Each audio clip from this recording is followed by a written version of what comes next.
Hello, magandang umaga mga katututro. Ayan, nandito na yung bisita natin. Idol Bini Salazar, isang vlogger din at kasama niya yung kaibigan namin, Idol Billy Heraldo. Din guys, si Toto J. Malinaw. Ayan, magpa-picture muna kami guys bago namin ihaw ng manok. Ayan, masayang masaya kami dito guys sa bundok kasi ngayon lang sila nakapunta dito sa amin. Ayan yun si Bini Salazar guys. Ayan siya. May bit-bit na siyang cellphone at saka may stand na yan guys. Magbablog na yan mamaya. Ayan ang saya-saya namin dito guys. Ayan nandiyan din ang itay natin. Ayan nandiyan sa likuran. At siyempre si Bini Salazar guys yung vlogger. Ayan nagsimula ng mag-vlog. Guys, ari na guys, nakadakop na kami sa manok. Ari na. Ari na. Amo ni wala niya tag-iya, wala niya reserve. Tag-iya guys. Pwede ni kaliya reserve, pwede ni paano? Duha ka bilog amon nga ihawon. Para ayaw gi kami kaon sa Bisaya nga manok. Isa lang tanay galing kayong upon naman isa hinupang mong. Hindi na kasama magkaon sa kahiwa. Tambok ka ni. Tambok na. Ari tambok na niyo. Galing ka pa gina. Suba talaga taon. Ayan guys, papunta na kami ngayon sa ilog at siyempre may dala kaming takore, ininit na pinakulong tubig at siyempre may labador din, tapalan at saka itak. Nandito na kami ngayon guys sa ilog. Ayan, sinimula na nilang magkatay ng manok. Ayan, si Bini Salazar yung kumukupyat at si Bossing Billy naman yung gumugolgol ng liog ng manok guys. Ayan, simula na sila guys ng maghimulbol ng manok. Ayan, binitbit na yon ng itay yung takore natin kasi wala nang laman na tubig. At siyempre nandyan din sa kabila si Bini Salazar. Ayan, naghimulbol din siya ng manok. Ayan, hiniwa na nila guys yung manok guys. Ayan, tapos na nilang gihimulbulan, gihiwa na po nila guys ang manok.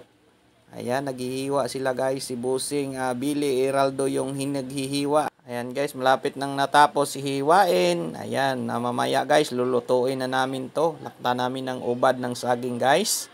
Ayan, napakasarap nito guys, na Bisaya na manok at saka ubad na saging na may munggo. Ayan, nakauwi na kami dito sa bahay guys. At ngayon, nag-aad-add ako ng ubad ng saging. At si Bossing Billy Heraldo naghagpat ng malunggay. Ayan, lulutuin na namin mamaya guys yung manok namin na inihaw. Hinugasan ulit ni Bini Salazar guys yung karni natin, yung manok. At siyempre para masisiguro na malinis talaga. At siyempre mayroon din tayong guys, pinya. Isagol natin sa atong manok guys.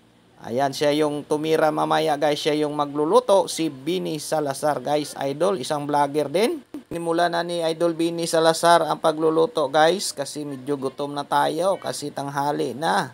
Ayan, nandyan na sa kaldero yung karni natin, Bisaya na manok. Ayan, sinimulan na niyang magluto. At sinabay na lang namin guys ang pagluto ng kanin. Ayan, mais yung kanin namin dito guys. Ayan, napakasarap ito ipari sa manok na Bisaya at ubad. Ubad na may munggo. Sinabay na lang namin magluto guys kasi gutom na si Idol Bini Salazar. Binilisan niya yung pagluto.